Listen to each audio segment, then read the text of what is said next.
What's good, y'all? Welcome back to Basketball TV. This video is sponsored by SeatGeek. Always get the best prices on all sporting events and concerts. Nah, I'm just playing. But the way y'all been supporting me, man, those sponsorships gonna be coming in soon. So as always, I want to give a quick shout out to all of the support you guys have been showing me. I believe in my last video, I was at 4 subs. Like 2 days later, I'm at 16 subs already. I appreciate all of the support, all of the subs, the likes, the comments, everything. And a special shout out to my latest sub. Appreciate all of the love you guys have been showing me. And now let's get right into the video. What I love most about March Madness is it's probably the most unpredictable tournament in all of sports. This may sound a little cliche, but it literally comes down to whoever wants it more, or when a team or someone is just having an on day. Sometimes in sports you can see and tell when someone is not having a good night. But as expected, every year we've already seen some crazy upsets leading up to the Sweet 16 on March 28th through the 29th. We've seen some heavyweights like the 4th seed Auburn lose to 13th seed Yale, St. Mary's lose to the 12th seed Grand Canyon, 5th seed Wisconsin losing to the 12th seed James Madison, the 6th seed Texas Tech losing to the 11th seed NC State, and probably the biggest upset in this tournament so far, Michigan State losing to North Carolina. No, I'm just kidding. But as an MSU fan, I even had to face reality and realize they most likely were not about to beat the Tar Heels. And as we know, they didn't. But my favorite upset so far in the tournament is the number 3 seed Kentucky losing to the 14th seed Oakland Grizzlies, led by the DoorDash driver coming off the bench. No, really, he used to drive for Uber, Lyft, and DoorDash before transferring to Oakland University. I forgot to mention them earlier in the video, but we got the Ducks versus the South Carolina. Hold up, I know their name is not the Game Changers. What is their name? Gamecocks? What does that even mean? Anyway, first of all, pause. Second of all, led by Meechie Johnson Jr. What the? Anyway, he had 24 points, 3 assists, 3 boards, but clearly that wasn't enough. They almost got blown out this game. On the other hand, Jermaine Kuznar was not trying to lose. He had 40 points, 6 assists, and 4 rebounds. He was balling like this other Jermaine that I know. Shout out to Junior if he's watching this video. It seemed like those free throws is what made all the difference this game. And they also allowed Oregon to drop 53 in the second half. Like, what were they doing? Where's the defense at? But anyway, shout out to Oregon. They made it on this list with the upset victory over South Carolina game. I'm not even about to say their name again. Starting with the 4th seed Auburn versus the 13th seed Yale. Auburn came off winning their 3rd SEC Conference Championship, beating the 5th seed South Carolina, 9th seed MS State, and the 6th seed Florida just 5 days before they got bit by them Bulldogs out of Connecticut with a final score of 78-76. Bars. Johnny Broome came to play as he gave the Tigers 24 points and 13 rebounds in just 26 minutes. But even a good stat line like that wasn't good enough to defeat Yale, led by John Polikitis. Man, hold up.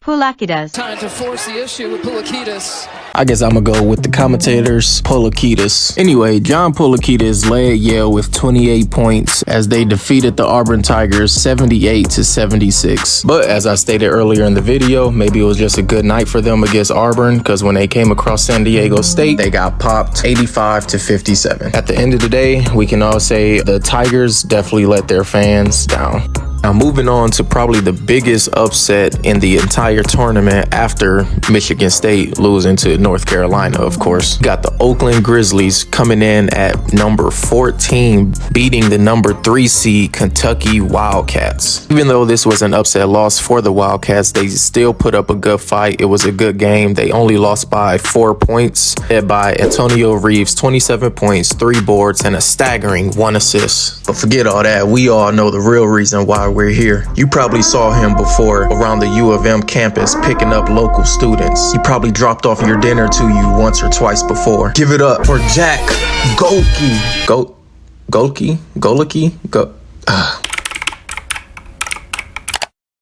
Golke. He lit Kentucky up with 10 3-pointers and finished the night with 32 points and a very impressive 0 assists. Why pass the ball when you shooting like this? Here's Golke again, putting up a 3 and hitting. Golke, here he is again, putting up a 3. Here's Golke. That's a deep three. It's gone. Switch by Wagner. Here he is again. Oh, And that wasn't no fluke victory either. You heard what my dog said. we're not a Cinderella. Dang. On second thought, maybe it was just a good night. NC State is the real Cinderella story. But hopefully this ain't the last that we see of Jack. You know, hopefully somebody do draft him in the NBA. Shoot, the Pistons show can use him. And a quick honorable mention to Colorado versus Florida. I didn't put this on the list because I didn't really see this as a major upset, with it only being a 10th versus a 7th seed. That's not that far apart, but let me know down in the comments if you think otherwise. But at the end of the day, this was a very good game. It was some clutch shots being hit, and Colorado came away with the dub, so shout out to them.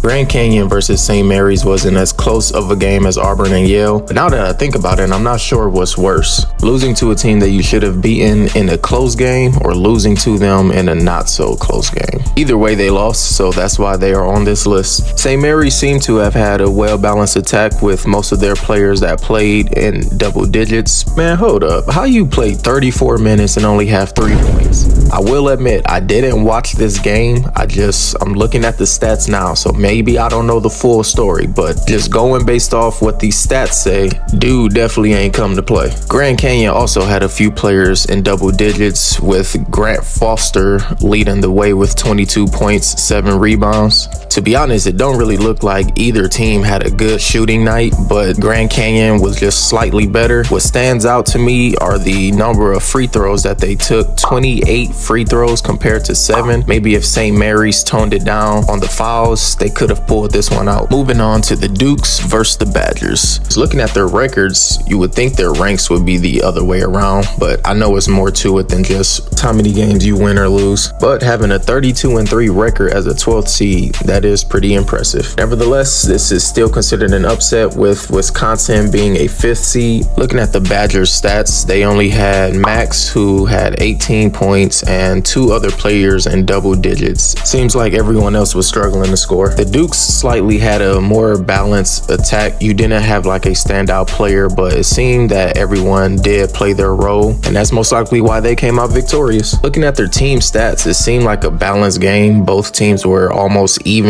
Wisconsin actually shot better from 3. The only slightly major difference that I see is that the Badgers had 7 more turnovers. Also, it don't seem like they started clicking until the second half, only scoring 20 points in the first half. That's 20 points in 20 minutes as a team. That's not that good. Also, already going into the second half down by 13, you have to lock up, and your offense really have to come out on fire in order to pull out this dub. They didn't, so James Madison advanced. The Badgers went home. And for Texas Tech to have been the higher seed in this game, they definitely didn't play like it. Losing in a double-digit loss to the Wolfpack. Ow! Stop it.